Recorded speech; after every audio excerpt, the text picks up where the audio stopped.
Hello, Bacho. Let's see this question. The question says, in a triangle ABC, the equation of the side BC is 2x minus y equal to 3, and its circumcenter and orthocenter are 2, 4 and 1, 2 respectively. Circumradius of triangle ABC is। देखिए बच्चों, आपको यहाँ पर एक triangle दे रखा है जिसमें एक साइड दे रखी है BC। ठीक है, वो दे रखी है 2x minus Y equal to 3, और इसका सरकम सेंटर और ऑर्थो सेंटर आपको दे रखा है कुछ इस तरह से रेस्पेक्टिवली। तो आपको सरकम रेडियस बतानी है इस ट्रायंगल की। तो बेसिकली एक ट्रायंगल फॉर्म करते हैं इस तरह से। ये ट्रायंगल है ए बी सी। इस ट्रायंगल में आपको दे रखा है एक साइड बी सी दे रखी है। तो 2x minus Y equal to 3 ये आपको गिवन है। ये हमारे पास सरकम सरकम सेंटर हो गया जिसको मैं ओ से जानता हूँ, और ऑर्थो सेंटर ये एच से जानता हूँ। तो एच के कोऑर्डिनेट आपको दे रखे हैं 1,2 इस तरह से, और ओ के कोऑर्डिनेट आपको दे रखे हैं 2,4 इस तरह से। अब देखिए, एक सरकम सर्कल कुछ इस तरह से होगा। मान लेते हैं कि ये सरकम सर्कल है इस तरह से, ये सरकम सर्कल है। तो एक प्रॉपर्टी हमारे पास ऐसी होती है कि अगर मैं किसी ऑर्थो सेंटर का गिवन साइड से रिफ्लेक्शन लेता हूँ, तो वो रिफ्लेक्शन हमेशा कहाँ गिरता है? सर्कल की सरकमफ्रेंस के ऊपर गिरता है। मतलब इस एच का, किसी भी ट्राइंगल के एच का, मतलब ऑर्थो सेंटर का गिवन साइड से अगर मैं रिफ्लेक्शन लूँ, रिफ्लेक्शन, तो वो हमेशा कहाँ पर आएगा? वो सरकमफ्रेंस पे आएगा सर्कल की। तो ये लेंथ और ये लेंथ बराबर होगी और ये 90 डिग्री होगा।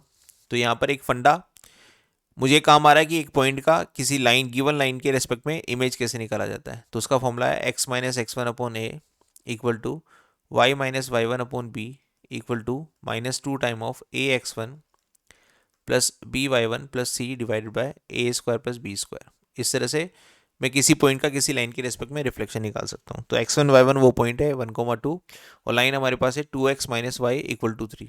तो निकाल लेते हैं X minus one upon two, Y minus two upon -1 equal to -2 time of, point को लाइन में रखेंगे तो 2 minus two minus three divided by A square plus B square. 4 प्लस 1 5 हो जाएगा इस तरह से। Now X minus one upon two equal to Y minus two upon -1, और ये हो जाएगा हमारे पास 2 से 2 कैंसिल हो जाएगा और टोटल बन जाएगा 6/5 इस तरह से। नाउ फर्स्ट एंड लास्ट से इन दोनों से सोल्व करेंगे तो ये बनेगा x equal to 12/5 plus 1, that is 17/5 बन जाएगा। नाउ सेकेंड एंड लास्ट से बन जाएगा हमारे पास 5 minus two equal to minus का 6/5, और y इक्वल टू बन जाएगा 2 माइनस 6/5। जिसको सोल्व करेंगे तो 10 माइनस 6, मतलब ये बनेगा आपके पास 4/5। तो y की वैल्यू आ जाएगी 4/5। तो x 17/5 और y इक्वल टू 4/5, ये सर्कल की सर्कमफ्रेंस के ऊपर लाई करेगा। अब मुझे पॉइंट पता लग गया एच डैश। एच डैश कितना आ गया हमारे पास?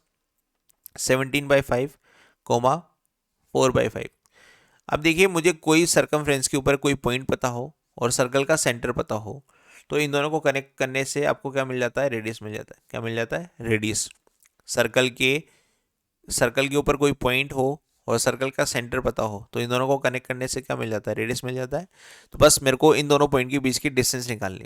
तो दो पॉइंट के बीच की डिस्टेंस कैसे निकाली जाती है? वो निकाली जाती है x2 माइनस एक्स वन का whole square plus y2 minus Y one का होल स्क्वायर। इस तरह से मैं x1 y1 coma x1 y1 coma x2 y2 के बीच की डिस्टेंस निकाल सकता हूँ। तो बेसिकली मेरे पास सेंटर तो पता है मेरे को 2,4, और वो पॉइंट हमें पता है 17/5 कोमा 4/5। इन दोनों के बीच की डिस्टेंस निकालनी है, तो ये रेडियस हो जाएगी। तो r इक्वल टू कितना हो गया? रूट ऑफ 4/5 माइनस का 4 का होल स्क्वायर प्लस 17/5 -2 का होल स्क्वायर। इस तरह से।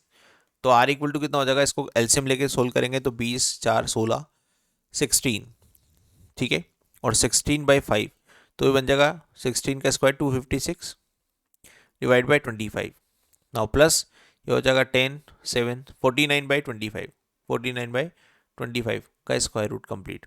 नाउ r को अगर हम और सोल्व करते हैं फर्दर, तो इन दोनों का समेशन बनेगा 5 9 10 305 डिवाइड बाई 25। ठीक है, इसको 5 से हम कैंसिल कर देते हैं। तो 5 से कैंसिल करने पर ऊपर बनेगा √61 और नीचे बनेगा 5, है ना, रूट के अंदर 5। तो बेसिकली जो रेडियस आ गई इस सर्कल की, है ना, जो जो भी सर्कल बनाई है उस सर्कल की जो रेडियस आई वो कितनी आई, √61 डिवाइड बाई 5। तो की कॉन्सेप्ट क्या है, बेसिकली एक ऑर्थो सेंटर का, अगर आपको एक किसी ट्रायंगल की साइड दे रखी है तो ट्रायंगल की साइड के रेस्पेक्ट में इमेज निकाला जाए तो हमेशा वो सर्कमफ्रेंस के ऊपर आता है, और सर्कमफ्रेंस के ऊपर पॉइंट मिल जाए तो सर्कल के ट्रायंगल के सेंटर या सर्कल के सेंटर, ट्रायंगल का सर्कम सेंटर और ट्रायंगल का सर्कल का सेंटर, इन दोनों को अगर मैं कनेक्ट कर दूं तो रेडियस आ जाती है, जैसा कि मैंने इस डायग्राम में बता रखा है। बस मेरे को रेडियस निकालनी, तो रेडियस को मैंने डिस्टेंस फॉर्मूला से निकाल लिया। तो आर इक्वल टू कितना आ गया, √61 डिवाइड बाई 5, जो कि ए ऑप्शन में है। तो इस क्वेश्चन का ए आंसर आपका सही होगा। Hope you understand this, best of luck.